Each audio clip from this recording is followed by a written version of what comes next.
my bunnies, it's Ticky's Trinkets here, and today I have for y'all a new polymer clay tutorial. But before I get into that, I just wanted to mention real quick that I'm uploading a new YouTube channel intro tonight. You know, the intro that you see when you're a new subscriber or just somebody coming across my page. It used to be, or as it is right now, as it stands, it is a video of me at a local market showing off all the stuff I sell. But it's very old, it's very dated. Most of the stuff like that I don't make anymore. Just very old. And it doesn't say who I am. Sorry, I had to breathe. Allergies. So this video is going to tell you like some bullet point information about who I am, what I do, stuff like that. Go and watch it. It is only 3 minutes and 40 seconds of your life that I promise you will not regret. I used all of my video editing skills to make this video intro the best I can and try to really highlight who I am as a person when it comes to art. So yeah, if you like my art, you like my channel, you like who I am, go watch it. And if you like it, comment on it. Tell me you like it. That would really mean the world to me. It took me almost two whole days to make that intro video. So I'm glad you're watching this video, but I also want you to see the intro to my YouTube channel. Anywho, the tutorial today was a request, oops, let me do that first, by this person right here. Smile away, boys, smile away. And they wanted me to make Mothra from the Godzilla franchise. I was going to say movie, but there's a new movie and there's an old movie. This particular form of Mothra, Jesus, I based on the new Godzilla movie, which I based off of one of these keychains you can get in a blind bag.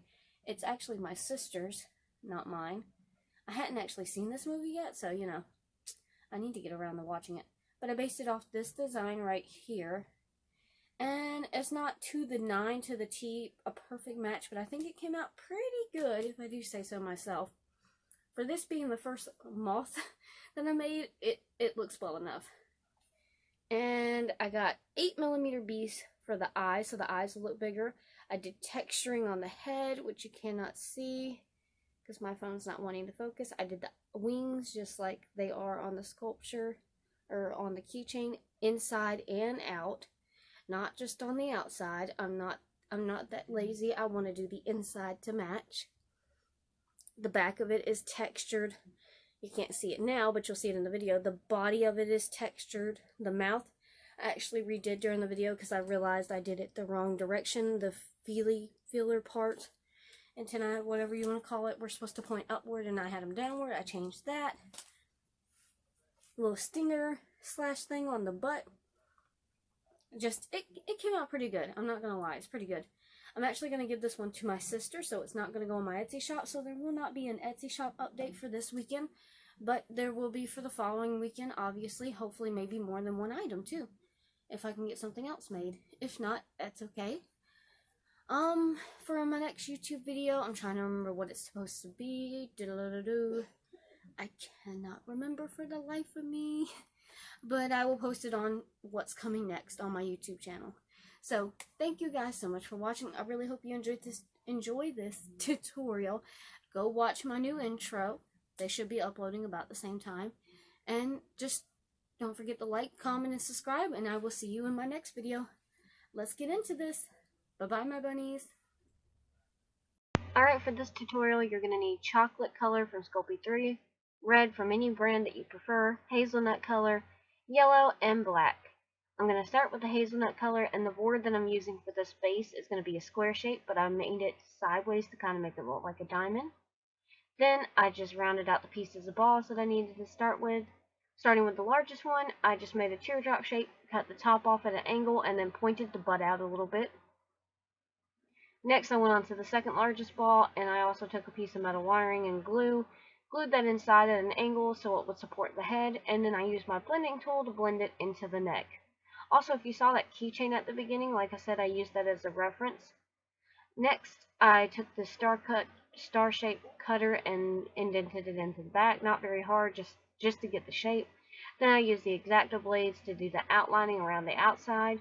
And I did the same thing for the bottom, but it wasn't star-shaped. It's more like a square, rectangular house shape. It's the best way I can put it.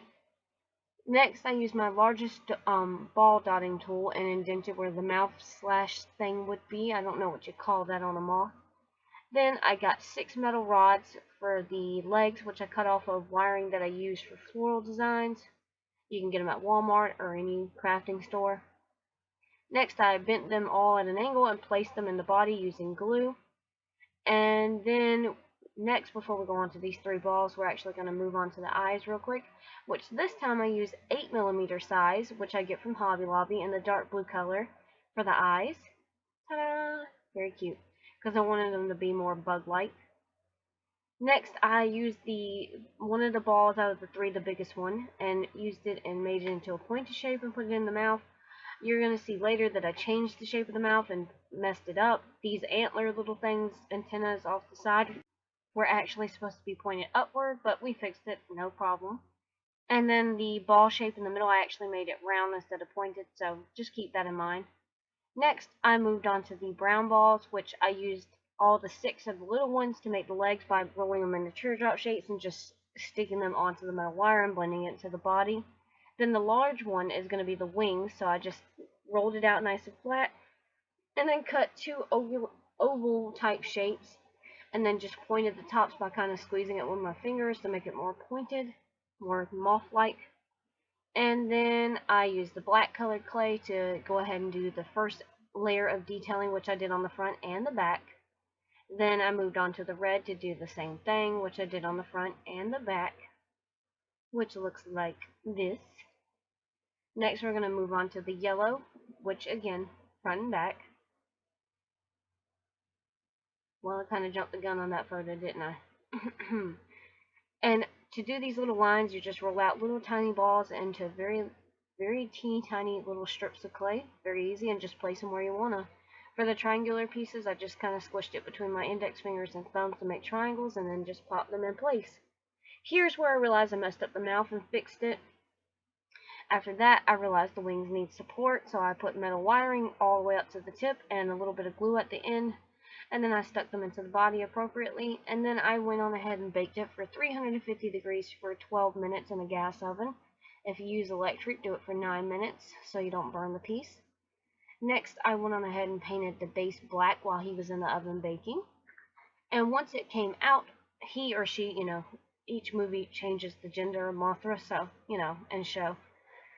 Once Mothra came out the oven, I glued in the eyes with Loctite glue. Once that dried, I glued Mothra's butt to the base with E6000, and I glued it kind of at an angle so Mothra's looking up. And then I glazed it with polyacrylic floor varnish, and then we're done. Ignore that the glaze is not dried yet, I was impatient. But thank you guys so much for watching. I really hope y'all enjoyed this, and I will see you in next week's video, which I'll announce ahead of time what it is. I just don't know yet. Bye-bye, my bunnies. See you next time.